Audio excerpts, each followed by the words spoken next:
Last Monday रात Malhotra family एक 4 लोग के पुराने घर में सो गए थे। घर नंबर 17 एक शांत से शहर के कोने में। सुबह जब उन्होंने दरवाज़ा खोला, सिर्फ 3 लोग ही वहाँ मिले। कोई चीख, कोई आवाज़, कोई स्ट्रगल नहीं था। सिर्फ एक छोटी सी प्लेट एक्स्ट्रा टेबल पर लगी हुई थी, जैसे कोई रात के बीच खाना खाकर चला गया हो। पुलिस ने जब पूछा तो घर के लोग खुद कंफ्यूज हो गए। चौथा कौन था? और यही शुरुआत थी घर के उस मंडे के रिचुअल की, जो हर हफ्ते हर मंडे रिपीट होता था। और जो लोग समझते हैं कि कोशिश करते हैं, उन्हें पता ही नहीं चला कि घर का डर किसे कम करता है, क्योंकि ये घर सिर्फ देखता नहीं, गिनती करता है और सिलेक्ट करता है। सुरेश और पूजा ने शुरू में सोचा कि शायद ये कोइंसिडेंस है, पर जब दूसरा मंडे आया, उन्होंने नोटिस किया कि गाड़ी रात के 11:57 पर अचानक रुक जाती है और 12 बजने के बाद घर के अंदर एक धीमी सूखी आवाज़ गूंजने लगती है। 1, 2, 3, पहले लिविंग रूम, फिर हॉलवे, फिर सीढ़ियाँ और फिर कमरे तक। पूजा ने अपने हाथ निशा के हाथ पकड़ लिए, पर आवाज़ उनके कान के बिल्कुल पास थी, जैसे कोई उन्हें नाम तक पहुंचने से पहले कंफर्म कर रहा हो कि ये मंडे का टारगेट कौन है। निशा ने मिरर की तरफ देखा और अपने रिफ्लेक्शन में एक अजीब सा स्माइल देखा, जो उसका अपना नहीं था। हर ऑब्जेक्ट घर के अंदर जैसे उनकी प्रेजेंस को फील कर रहा हो। टीवी, लैंप, पर्दे और गिनती के साथ हर चीज़ वो जिंदा लगने लगी। तीसरा मंडे और ज़्यादा डरावना था। अब आवाज़ सिर्फ काउंटिंग की नहीं रही, वो उनके मूव्स ट्रैक कर रहे थे, उनकी सांस को अभी काउंट कर रहे थे।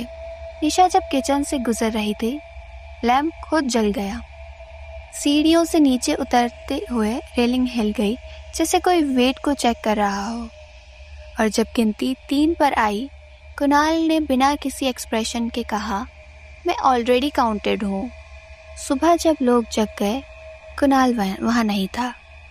सिर्फ शूज़, स्कूल बैग बचा था, जैसे कोई उसे उठा कर ले गया हो।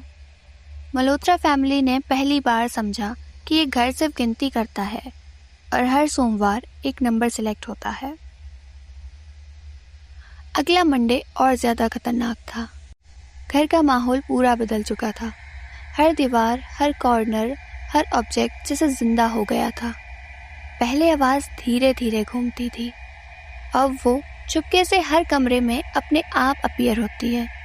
कभी सीलिंग से, कभी फ्लोर से, कभी कबर्ड के पीछे। निशा ने नोटिस किया, हर मंडे उसका रिफ्लेक्शन अलग अलग दिख रहा है। कभी उसकी आंखों में कोई चेहरा, कभी उसकी मुस्कान के साथ एक और मुस्कान अपीयर होती। पूजा ने ट्राई किया कि लाइट्स बंद करके डिस्ट्रैक्शन बनाए, लेकिन लाइट अपने आप जलती और बुझ जाती, जैसे घर का कंट्रोल उनके हाथ में नहीं था। हर गिनती के साथ घर का एनवायरनमेंट और इंटेंस होता गया। डोर हैंडल्स थोड़े से हिलते रहते, स्टेयर्स पर हल्की सी थप थप की आवाज़ और टीवी की स्क्रीन में ऐसे ग्लिच आते जैसे कोई उन्हें मॉनिटर कर रहा हो। चौथा मंडे और मल्होत्रा फैमिली के लिए सबसे डरावना था। गिनती शुरू हुई, 1, 2, 3, 4, और इस गिनती के बीच में आवाज़ उनके अपने नामों के साथ बोलो, निशा, पूजा, सुरेश। और फिर उनकी गिनती की आवाज़ के साथ हर लाइट ब्लिंक कर रही थी। घर का टेम्परेचर थोड़ा सा गिर गया और हर ऑब्जेक्ट जैसे उनके मूवमेंट के साथ चल रहा हो। निशा ने देखा कि डाइनिंग टेबल पर एक एक्स्ट्रा चेयर मूव हो गई, जैसे कोई इनविजिबल शख्स वहां बैठा हो।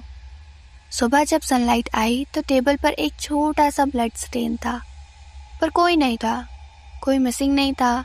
सिर्फ एक वार्निंग, जैसे घर ने आखिरी बार कंफर्म कर दिया हो कि नेक्स्ट मंडे का नंबर रेडी है। फिर मंडे के आने पर मल्होत्रा फैमिली और ज़्यादा पैरानॉइड हो गई। अब वो सिर्फ काउंटिंग सुनते नहीं, वो हर आवाज़, हर शेडो, हर रिफ्लेक्शन को ऑब्जर्व करते थे। घर के अंदर से कभी हल्की सी सांस की आवाज़, कभी फ्लोर पे हल्की थप थप और कभी मिरर में उनके चेहरे का स्लाइटली ट्विस्टेड वर्जन। कुणाल के डिसअपियर होने के बाद उन्होंने ट्राई किया कि घर के अंदर एक साथ रात गुजारें, पर रात के 12:01 पर सुरेश ने नोटिस किया कि किचन के काउंटर में शेडो मूव कर रही है। शेडो के अंदर एक और फिगर आधा ट्रांसपेरेंट जो स्लो वॉक कर रहा था, जैसे किसी ने गिनती कंप्लीट करने का प्लान बना लिया हो। अगला मंडे और इंटेंस था। घर के अंदर सिर्फ आवाज़ नहीं, एनर्जी भी मूव कर रही थी। पूजा ने टीवी रिकॉर्ड करना चाहा, लेकिन कैमरे ने कुछ भी कैप्चर नहीं किया। हर गिनती के साथ ऑब्जेक्ट्स मूव हो रहे थे और घर का इंटरनल टेम्परेचर अल्ट्रा कोल्ड हो गया, जैसे किसी ने फ्रोजन वैक्यूम क्रिएट कर दिया हो। जब गिनती 4-5 तक पहुंची, निशान ने मिरर में देखा कि उसका रिफ्लेक्शन अब अलाइव था। वो स्माइल कर रहा था और उनकी आंखें ब्लैंक और ब्लैक और डीप थी। घर के अंदर एक इनविजिबल फोर्स उनके रिएक्शंस को मैनिपुलेट कर रही थी। पूजा और सुरेश ने डिसाइड किया कि वो बाहर भाग जाएंगे, पर जब लिफ्ट का बटन प्रेस किया, लिफ्ट चली ही नहीं।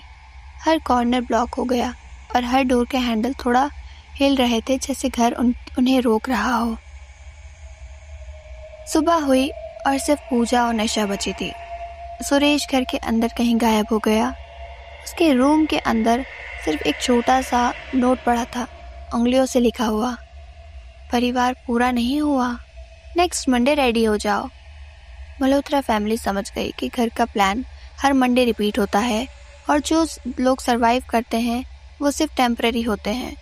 हर मंडे घर के अंदर की गिनती और इंटेंस हो जाती है।